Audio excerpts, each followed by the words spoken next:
আমি চারিদিকে যেমন হয় মানুষ দাঁড়িয়ে থাকে, মা চাচারা সব দাঁড়িয়ে আছে, ওইটা দেখার পর ওই দিন আমার সারা দিন আমার খুব কষ্টে গেছে, আমার খুব ছটফটানি শুরু হয়েছে। আমি এই হাদিস থেকে যেটা দেখেছি একেবারে হুবহু ওর সাথে সেটা করছে, হুবহু সেটা করছে। দেখছিলাম যে ওই চারিদিকে সবাই তাকিয়ে আছে, শেষ সময় বলছে আর চল নড়াফেরা নাই, তো চোখ দিয়ে মানুষ কিরকম করে দেখছে, কে কে কে আসছে কে কে আসছে এরকম দেখছে। দেখতে দেখতে আমার চোখের দিকে এক সময় চোখ পড়লো, আমি এসেছি। কিছুক্ষণ পরে দেখলাম যে আর কারো দিকে চোখ নাই। আপনি খেয়াল করে দেখবেন, আমার দিকে তাকানেন, আর কারো দিকে চোখ নাই। এই সব দেখা শেষ, একেবারে দেখা যাচ্ছে ওই কোনো দিকে একটু তাকিয়ে আছে, এমন করে তাকিয়ে আছে, একইভাবে তাকিয়ে আছে। এই তাকানো যেতে যখন দেখলাম তখনই মনে হয়েছে এই হাদিস, ওর সংযোগ সব শেষ, এখন ওখানকার সংযোগ। কিছুক্ষণ পরেই যখন জান কবজ হয়, আমি আগেই যেন বুঝলাম যে ও তো এইটা তো হয়ে যাচ্ছে, মানে ওই দিকে তাল ধরে আছে, আর কাহিনী মানে ওর সাথে সংযোগ হয়ে গেছে, ফিরে আসার আর সুযোগ নেই। আমার এক ভাই বলছিল চাচা হসপিটালে গেছে, চাচা হসপিটালে মৃত্যুর আগের মুহূর্তের কথা বলছে, হসপিটালে রাখা হয়েছে।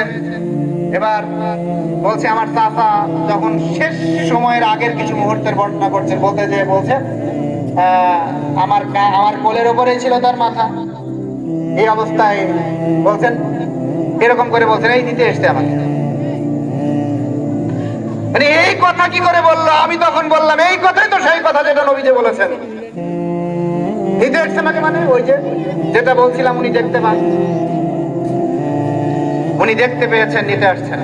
আর তারপরে কিছুক্ষণ পরেই পৃথিবী থেকে চলে গেলেন। এরকমের অনেক কথা আমরা জানি, অনেক কথা আপনাদেরও জানা আছে। এখন এই ইন্টারনেটের যুগে এরকমের অনেক কথা দেখলে নিজেকে ধরে রাখা যায় না। আমাদের অন্তর তো খুব পাথর।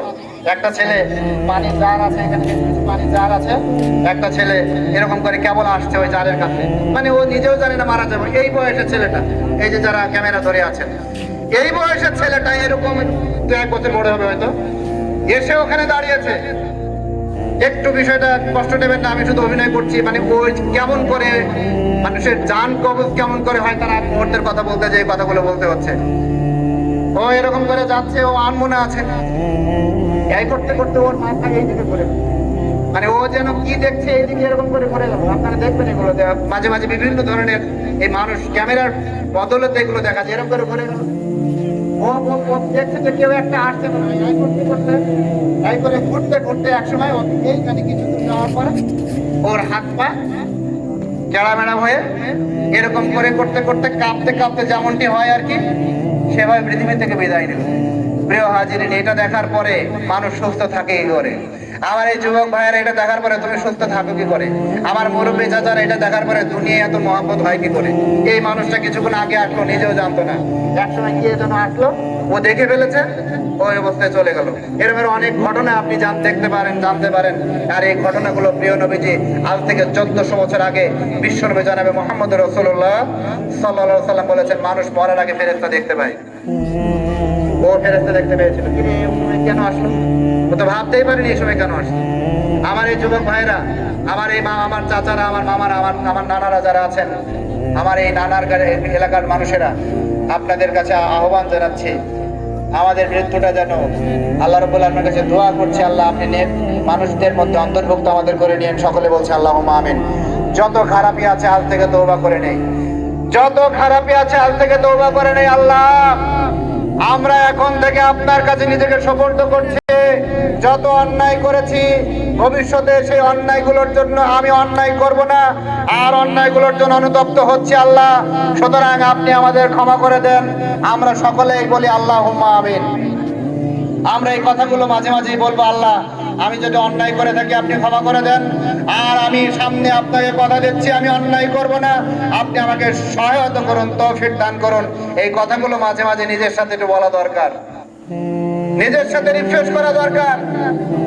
আল্লাহ নবীজি বললেন যে আস্তাগফিরুল্লাহ, এটা রিফ্রেশ, মানে আপনি আস্তাগফিরুল্লাহ বললেন, আপনি বলছেন আমি আল্লাহ আপনার কাছে আমি ক্ষমা চাচ্ছি।